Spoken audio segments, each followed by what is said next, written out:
இன்று ஆவணி மூல திருநாளிலே முதலாவதாக நடைபெறுகின்ற திருவிளையாடல் கரிக்குருவிக்கு உபதேசம் செய்த திருவிளையாடல். இதை பார்ப்பதற்கு முன்னால் இந்த திருவிளையாடல் புராணம் அப்படின்றது என்ன அப்படின்றத பார்ப்போம். மதுரையில சோமசுந்தர கடவுள் நடத்திய 64 திருவிளையாடல்களை கூறக்கூடிய ஒரு நூல் தான் இந்த திருவிளையாடல் புராணம். இது இப்போ வந்தது மட்டுமல்ல, மிக பழமையானது. அதற்கான குறிப்புகள் சமஸ்கிருதத்தில் இயற்றப்பட்ட ஸ்கந்த புராணத்திலேயே இருக்கு. அதற்கு பிறகு ஹாலாஸ்ய மகாத்மியம் அப்படின்னு ஒரு சமஸ்கிருத நூல் தான் இந்த திருவிளையாடல்களை எல்லாம் மிக விரிவாக எடுத்துரைத்தது. அதை பெரும்பற்ற புலியூர் நம்பி அப்படின்றவர் திருவிளையாடல் புராணமாக யாத்தார். அது ஒரு 13ஆம் நூற்றாண்டுல நடந்தது. பின்னர் 16, 17ஆம் நூற்றாண்டுல பரஞ்சோதி முனிவர் மிக விரிவாக இந்த திருவிளையாடல் புராணத்தை எளிய தமிழ்ல நமக்கு தந்திருக்கார். இப்போ இன்னைக்கு நடக்கின்ற திருவிளையாடல் கரிக்குருவிக்கு உபதேசம் செய்தது. பல நல்ல செயல்களை செய்த ஒருவன் ஏதோ ஒரு சிறு பாவம் செய்ததனால் அடுத்த பிறவியில ஒரு குருவியாக கருங்குருவியாக பிறக்கிறான்.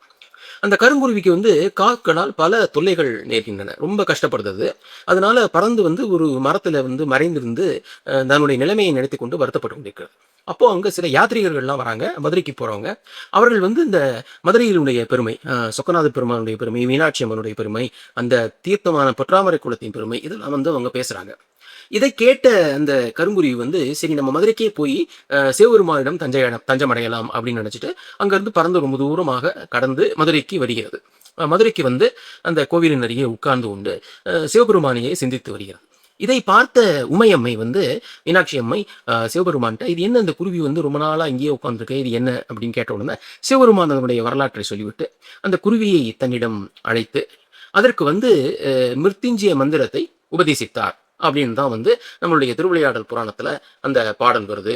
அதாவது, பத்திமை நியமம் பூண்ட பறவை மேல் கருணை நாட்டம் வைத்திமையாத முக்கண் மறை முதலோரு செய்கன்று நித்திய நிலைமை நல்கி நேர்ந்த வெங்கூற்றை காய்ந்த சத்தியனான மிருத்யுஞ்சயத்தினை உபதேசித்தான் அப்படின்னு இந்த பாடல் திருவிளையாடல் புராணத்துல சொல்லப்பட்டிருக்கு.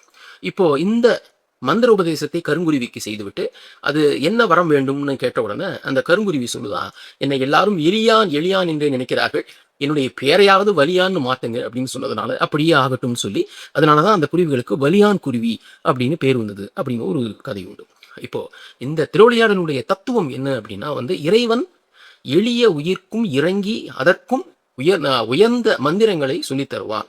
இப்போ இந்த மந்திரங்களை இவர் சொல்லலாம், அவர் சொல்லக்கூடாது, உபதேசிக்கலாம் அப்படின்லாம் சொல்றாங்கல்ல. அப்படி இல்லாம இறைவனே எளிய உயிர்கள் பக்தி செய்தால் அதற்கு மந்திர உபதேசம் செய்வான் அப்படின்றதை எடுத்துக்காட்டாக இந்த திருவிளையாடல் உள்ள அந்த தத்துவம் நமக்கு சொல்லித் தருகிறது.